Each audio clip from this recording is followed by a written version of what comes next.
Welcome back to Nourished and Free, the podcast. I'm your host, Michelle Yates, a registered dietitian with my master's in health psychology and a certified health mindset coach. I am so excited to have a previous client from Nourished and Free, the program, here to talk with us today about her experience through healing her relationship with food and with her body and getting off the diet roller coaster. I think that her story is one that many people can relate to. I know I certainly can. So much of what she has to share today is something that I was sitting there thinking like, yep, sounds like me. Yep, sounds like me.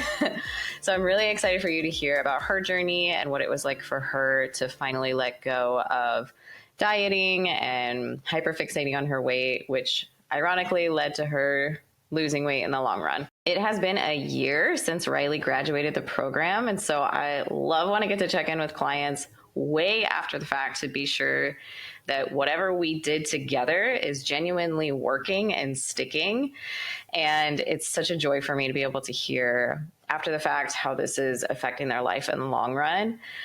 Because I wouldn't do what I do if women were just going to go right back to where they started and have the same issues that they came to me for help with, right? Like I really want to be sure that what we're doing together is solving the issue from the inside out so that they're forever free from them. So it's always an honor and a joy to get to have conversations like this. And I'm excited for you to listen to it as well. Something really fun about this interview today is that Riley is actually working on Team Yates right now as our community manager. And so if you end up working with us, it'll be nice for you to already know who she is and know her story.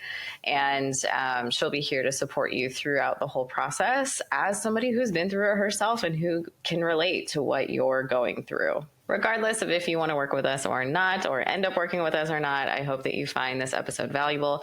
Be sure that you hit the subscribe button so that you can come back for future episodes or listen to past episodes about a variety of topics that will help you in your journey to become more nourished and free. Welcome to the show, Riley. Hello. So excited to have you here. So it's been almost a year at the time of recording since you graduated. So what I'd love to do is kind of have you walk us through, if you can even think back this far, what life was like for you, and specifically your relationship with food and how is that affecting you and body image before you ended up reaching out and working with us. Yeah. So I was pretty young, like even going into the program. So everything like body image wise was all throughout like high school, middle school and everything. So it really started, I grew up dancing and I think that's just a terrible start to body image. Yep, that'll do it. I relate. Yeah, because I was on the competition team and I was required to take ballet. And I didn't love ballet, just a little too slow for me.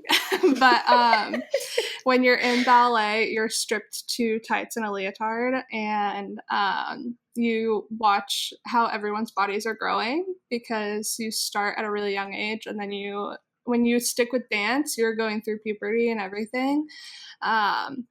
And that's like truly where the comparison started, because I was always built like curvier. Like puberty started, I just always had like more of an hourglass, and in dance, that's not a great thing. In the general I don't know, society. Well, and leotards whatever, too, but like with the lack, unless you wear a skirt or something, it's just like, yeah, they didn't allow them. Look. Right? Yeah, they didn't even allow skirts, so it was just leotard tights. Yeah. And then like slick back bun, you have nothing covering anything. Right? It's very degrading. Yeah. You are at your worst. Right. Yeah. So I definitely like the comparison started there. And I didn't really diet throughout like middle school. That wasn't like part of my brain yet. I feel like I had bigger things going on with like parents' divorce and just being a middle schooler like is hard enough. But I would say once I hit like high school, I kind of traded dance for cheer, which is equally probably as bad for body image as well. Yeah. And then add in like trying to impress other high school girls and boys. So you have all the pressure on you. What a fun little melting pot Yes. of emotions and hormones. Yes. And For sure. Yeah. And that's where like just people's opinions start being a lot louder in your head. And I definitely was an overthinker, and every time I'd walk into a classroom, I literally had the thought in my brain of like, oh my God, what are they thinking about me right now? Like body wise. And that's when I started kind of dieting in high school, and it truly was because of like the number on the scale. I had no like I looked fine for a high schooler. I looked completely normal. And on the scale, since I was curvier, I just thought I was overweight. So I would diet. I just really started like doing like the MyFitnessPal or whatever, just trying to like restrict on calories. And as like a 14-year-old, that's awful. Like I was still growing. But that's what started there. And then once I like got through high school, and I was pretty off and on, like just restricting calories in high school, especially after I started birth control, because I gained weight from the birth control, and that's when I got really harsh with myself. But just went off and on with dieting in high school, just restricting calories. But then once I got to college, did the classic freshman 15 or whatever, and I saw like a certain number on the scale and like lost it. I was like not okay. And my dad had been doing keto at the time, so I joined him. Fun little bonding experience. Yes, what a fun experience. So we did keto together, and honestly, since we did it together, it wasn't insanely hard. Like, because we got the same groceries, things like that. And then my stepmom joined in on it too, so we were all eating like the same thing. But it was hard emotionally, that's for sure. I remember like I worked at Shields. Not sure if that's going to be popular for people not in like the Midwest. Out to Omaha, though. I started working at Shields, and I remember bringing every single day I worked a like keto hot dog bun and a hot dog and a deviled egg, and that's what I ate every single day. And the saddest part is I brought 2 ounces of watermelon, because you weren't allowed to have fruit or veggies on keto because it has sugar and carbs. But I loved Black Diamond watermelon so much that I would like cheat like 2 ounces a day of it. Oh my gosh. The fact that that's like, quote, a cheating. Cheat, right? Yeah. Oh, my heart just broke into a million pieces. So that was just rough. And I lost a lot of weight from it, but the moment I like went off keto, and that's just because like some life things happened, I gained all of it plus more back. And sorry, my dog is playing with a toy. If you can hear that. Yeah, you can. Alfredo. Okay. For anybody not watching on YouTube, I hope that he comes on at some point, because Riley has the cutest little dachshund named Alfredo. Hi. Yeah, just ridiculous. But, so after you went off keto, then the weight came back, of course. Yeah. So after keto, I just like didn't do anything for a hot minute and gained all the weight back because my body got used to the ketosis, whatever. And then in the new year, because I stopped in like October and then went back to it in January, I did keto again. And did not last long that time. It wasn't as consistent because it was so restricting. And what I do from then? Oh, that's when I found Noom. And got sucked into that. Both my dad and I did it. And like one thing I will shout out Noom for is you can eat fruits and veggies again. Yeah, and like, at least they let you do that. Yeah. The like amazing part was like the moment that my dad and I started doing Noom, like our skin was so much softer because we were eating fruits and veggies again, like getting the extra hydration in. So that was like, Yeah, and all we those were vitamins and pretty, minerals. for sure. Yeah. So we were pretty happy for a little bit. I didn't see it as restricting at first, but then once my like calorie goal was getting closer and closer to 1,000, I was like, that's not good. And do they, with Noom, does it tell you how many calories, or is it just, okay, it does. Got it. Oh man, yeah. 1,000 calories. That's crazy. Yeah, so I was pretty much consistently eating like 1,000 calories for like 3 months. And this is when like my headspace got super negative because I would go to bed. If I was going to bed hungry, I had a successful day. Yeah. And it was just a cycle of it. And the next morning on Noom, you weigh yourself every single day. In the morning after, if I gained 0.1 pound, I was in a bad mood. Yeah. Yeah, and it was rough for sure. Yeah, that summer it was just a rough summer. I was very negative with like my body if I wasn't seeing the progress. I was failing, and that summer I started to kind of get to a body that I was like, okay, I feel kind of good about this. And even then, like even feeling good about your body, I still wasn't happy enough. Yeah. Right? Like I feel like it's never good enough no matter where you're at. Like I think a common thing that all women go through is they look at photos of their high school self and they're like, what I would do for that body. But in that photo, when I was 15, I was like, oh my God, I'm so fat. Like, Yeah. it's just like at the time, yeah. like we're never happy with it. So I definitely had that going on. And then I started dating my now fiance and gained some weight there. Happy relationship weight, right? Yeah. Is what they called it. And I've never heard that actually. Oh my gosh, really? Yeah. It's funny. He was a gem all throughout it. Like he never commented on like the changes of my body or anything like that, and felt very safe with him. And I think that's why I did start to eat more like a normal person rather than trying to restrict. But I still had like the mentality when I got to a certain weight while dating him of like, okay, I need to go sign up for Orange Theory. I need to cut back on the eating.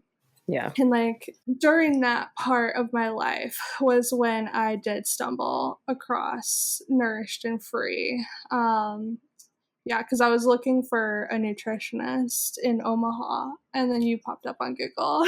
Shout out to Omaha. Right, yeah. I don't know how, but yeah, and then everything was online, and I was like, oh, this is great. Yeah. We love the online format. Right, yeah. So yeah, that's when I found Nourished and Free. I was definitely in a mindset of just wanting to get the weight off because I thought that's what I needed to do. But I was definitely stuck in a cycle of just not eating enough and then binging, and my metabolism was all out of whack. Right? So what did the binging look like for you? Because I remember you talking about like if you went over a certain amount of calories, that was when you're like, okay, I'm just gonna like screw it today, right? For sure. Yeah. I don't think I was like a textbook binger. Like I say binge, but I wasn't like clinically binging. I definitely was an overeater. So yeah, if I went over any of my calorie goals, I was like, well, not today. Just do it tomorrow. And that's when I would go get, like a heaping amounts of pasta or things like that. And I also didn't listen to any cues of like my hunger and fullness. It had been years since I actually felt the true feeling of fullness. Yeah. Since like when I joined Nourish and Free, that's when I found it again. But years. I was full when my plate was empty, and that was if I was restricting or overeating. So, yeah. Plus, and the hunger too, like as you mentioned, like going to bed hungry at some point was a comfort for you. So your ability to like regulate even just the feeling of hunger that then affects your ability to regulate the feeling of fullness. And it makes things really hard. And I think that's really common for people that have a history of dieting. It's like, you're not following hunger cues or fullness cues at all. Yeah. You're just following whatever this goal is that's been set out for you, or this limit or allowance that's been set out for you. So you completely disconnect from that. And then it can feel really confusing if you try to find them again and you're like, where did they go? Right. I don't know what that feels like anymore. Yeah, exactly. Yeah, hunger was so messed up for me. Like, I understood the feeling of hunger, but I did not treat it correctly. Like, yeah, I saw it as a good thing to stay that way. Yeah. Like you're in the fat. I used to think that, like, if I'm feeling hungry, that means my body is literally burning fat right now. Right. Yep. So the bad. things that you tell yourself. So so you reached out, we got you into Nourished and Free. So your kind of main MO, I guess, was, okay, I got to get this weight off. Yes, my main thing was I wanted to get weight off for sure. Yeah. So walk me through, when you're going through this process of Nourished and Free, we're very, like, for anybody that doesn't know, for us, like, Riley's a good example, actually, because with her attempts to focus on weight loss, we ended up turning to things that were pretty unsustainable, created a poor relationship with food.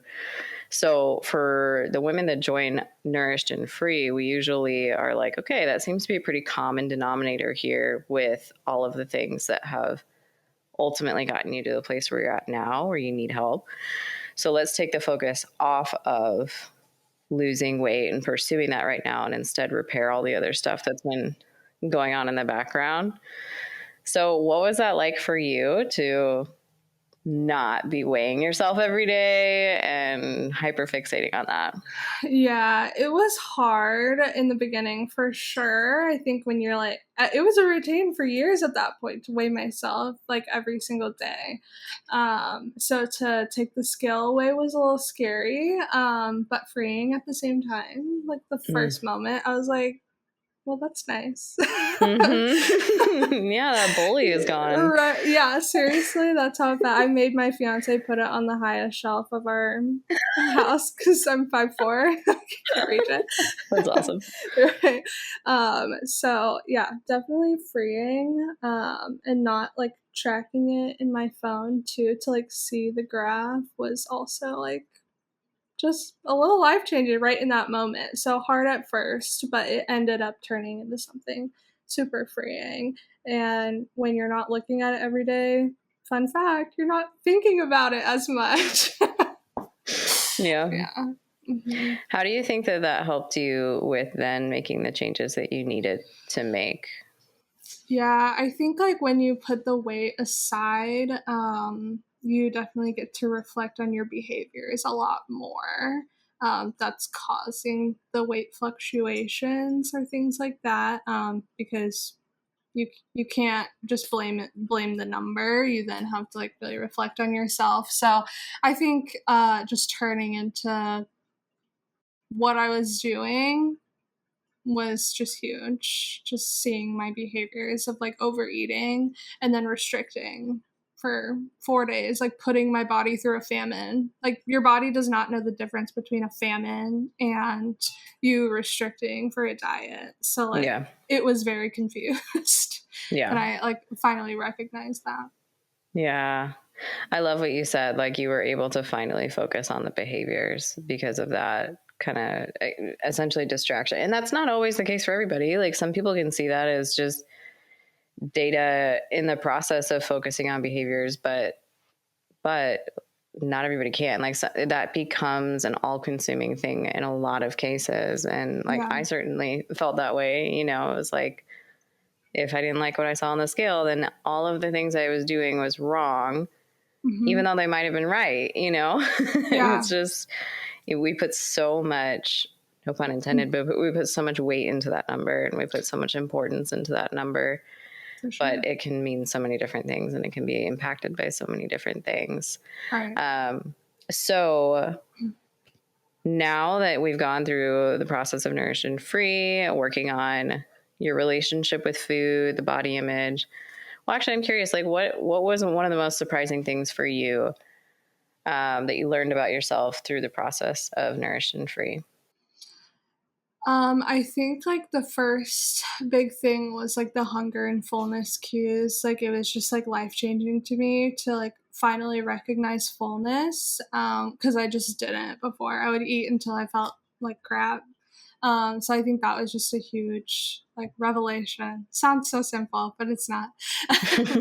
And then also like something that helped me so much was we talk about movement in Nourished and Free, and I have never been a gym girly as hard as I will ever try. You know, I tried it in high school. I've tried it. I've tried everything and I can't do it. It's just so boring to me. Yeah. I just like cannot get myself to like go to the gym and lift weights. Yeah. And like giving myself that like grace and finding something else that I enjoy was also huge. Like it just encouraged me to I do musicals in the summer because I'm a dancer, right? And to like honestly bring something that brought me a lot of turmoil and make it something that I really enjoy has been beautiful. And also just like walking more. I love going on walks and everything, and just like giving myself the permission that that is enough exercise for me. Um, just like moving my bike, going on a walk with my dog. Let's do 2 laps today. I didn't walk a lot. Like just seeing it in that like headspace rather than I need to meet this goal. Mm-hmm. Things like I don't track my steps anymore. I wear my Apple Watch like maybe once a week, and it's not for the steps anymore. Like it's kind of wild, but I think that Yeah. was another like huge thing for me. And then the body image piece too, of course. I think I don't know a woman who doesn't struggle with a little bit of body I don't either. image. I don't either. Yeah. And while it was really hard for me to accept the body image piece in the beginning of Nourished and Free, because I didn't want to accept like the body I was in, once I did, once I bought myself clothes that fit me and treated my body with love because it was doing all the right things for me, that was a huge game changer as well. And you start not thinking about it as much, especially the clothes piece. Like I can't emphasize that enough to anyone. It's like buy clothes that are comfortable for you and you won't think about it as much that your clothes are tight because they're not. Yeah. Yeah. Yeah. Yeah. It's like, it's so funny because like we'll try to squeeze ourselves into this certain size because for whatever reason we've decided that's the size that we should be.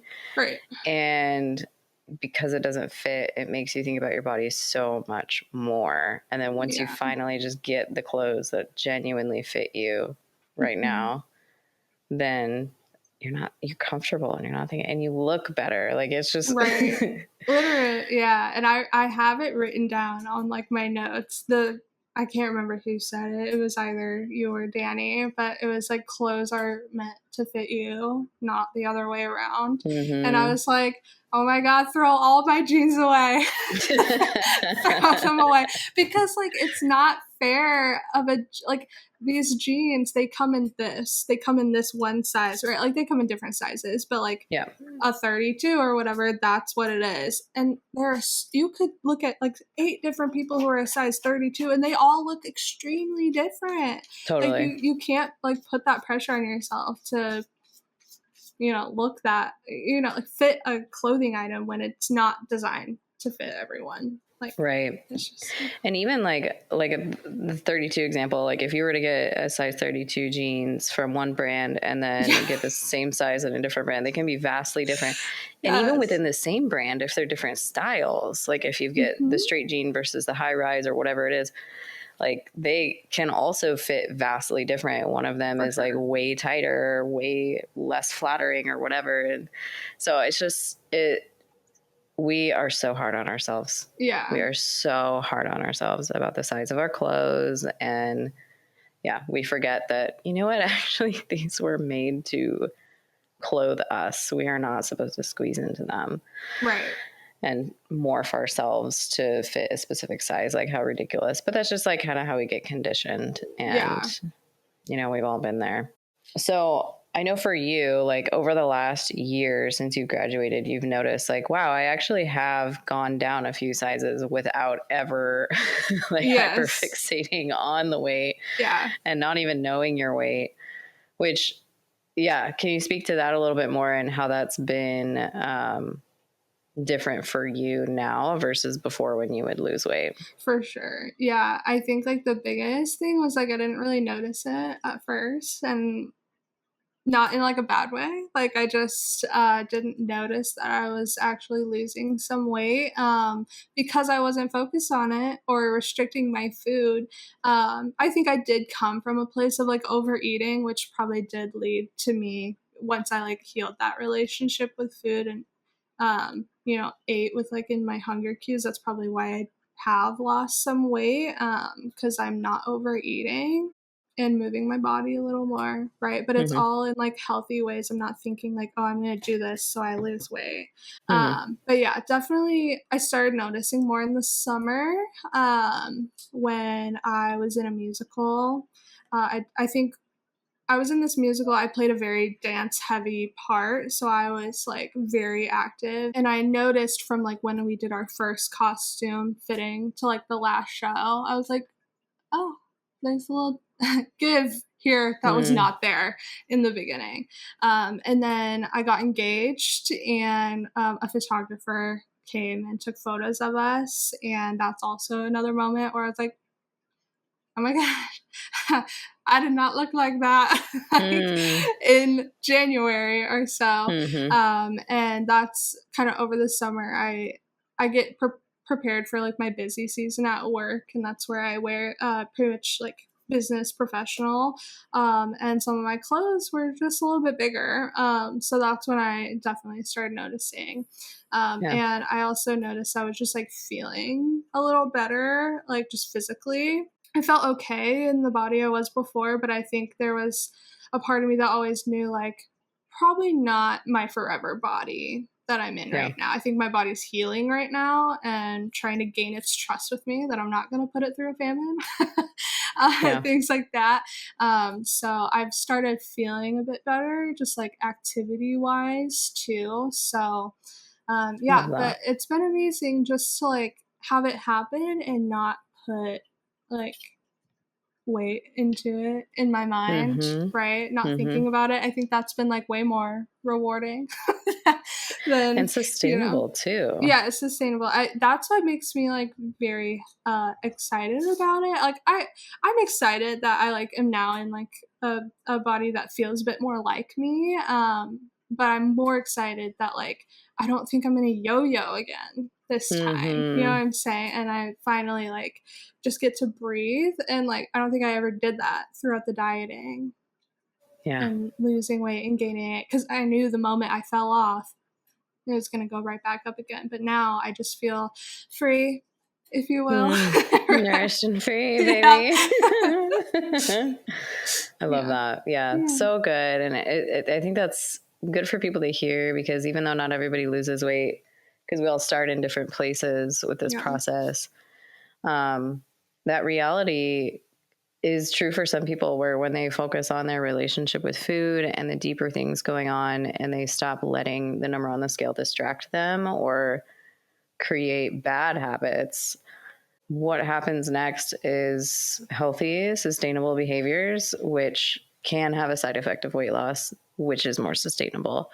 And because there's also this body image piece and taking the focus off of the scale, that's not something that ends up tripping you up or becoming an obsession or whatever. Like, it's just genuinely your body responding, and you're feeling better physically and mentally. And it just like all turns into this beautiful lifestyle. Came together. It all comes together. But that can be really hard when you are coming from a history of focusing so much on the scale, and especially in the society we live in, where that is such a big focus. And, for you, it was like, I knew that wasn't probably my forever body. I didn't feel my best there. Yeah. But at the same time, I needed to work on what was going on deeper underneath the surface. Yeah. What do you think is the biggest difference between your relationship with food now versus before? Because we were talking about body and stuff, but what about with food? Yeah, I think the guilt is gone. Like, I think that's the biggest change. And I think, like, I notice that when I hear other people around me, like, talking, like, oh, I shouldn't eat this. And I'm like, oh, I can. Because it's what I want right now. So, yeah, I think that's, like, that was the biggest difference of just, like, not restricting any kind of food. And magically, I don't crave the sweets as much anymore when you give yourself them every once in a while. And then also, like, I used to be an avid, like, plate finisher. And, like, I could not tell you the last time I finished a plate just because, like, I'm listening to my body. And it's not because, like, I don't want to finish the plate, but, like, rarely do I finish a plate now because I truly am listening to my body. I just used to grow up in that household of finish your plate, or, finishing my plate was the amount of calories I allotted for myself. So, like, not doing that has been really freeing. And sometimes, like, it could still be hard with, like, comments from people, like some of family members will be like, come on, eat more. And I'm like, but my body doesn't want to. And I've actually, like, kind of said that with, like, family, and they have children, and they're like, you have to eat more. And I'm like, but maybe their body is just telling them that they're full. Yeah. Like, let's not, I don't say this, but, like, let's not start the triggers at a young age. Like, kids know how to regulate their, hunger and fullness skills. It's taught by something else. So, yeah, I think that's been a huge difference, is just knowing my fullness, hunger, and being able to stop when I know that I'm full and not being uncomfortable afterward. And not feeling that being compelled to finish the plate. Yeah.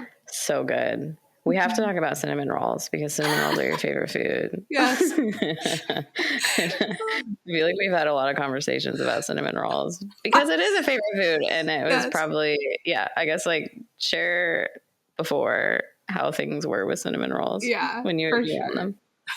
Yeah, I love cinnamon rolls. My favorite dessert. How could you not? Like, who doesn't?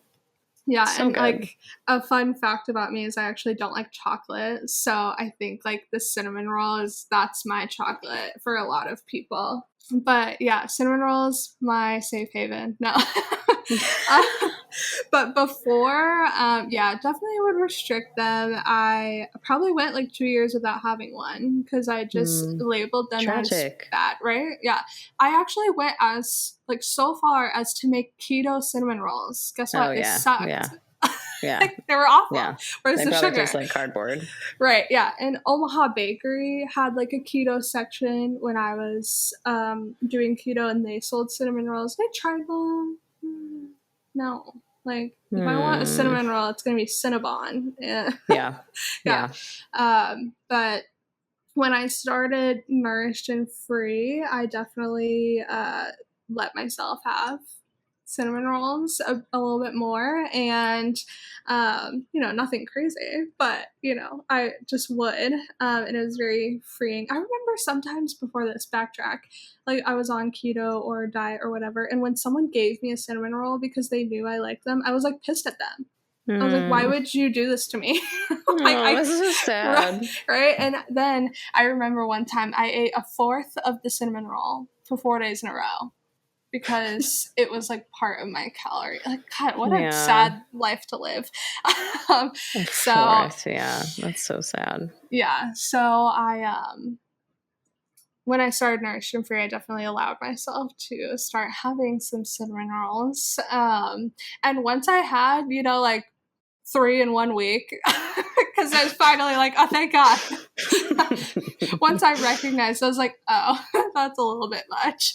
Like, this is not doing my body any favors, as in, like, feeling wise. Like, I recognized, I was like, I don't feel great after I stuffed the third cinnamon roll in my face for, in the same week. Like, physically, I didn't feel amazing.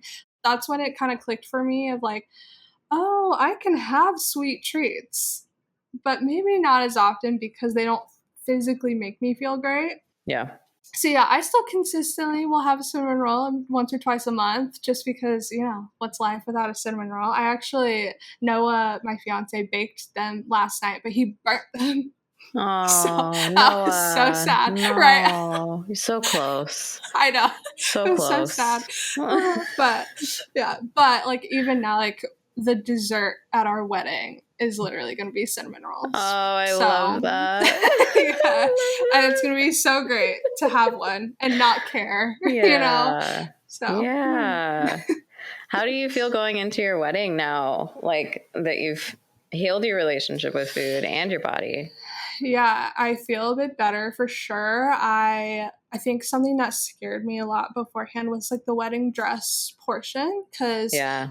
for like 5 years my body was not the same weight for more than like 3-4 months at a time. Like Sure. it was in a wild difference. Like I'm not talking 10-pound difference, like wild.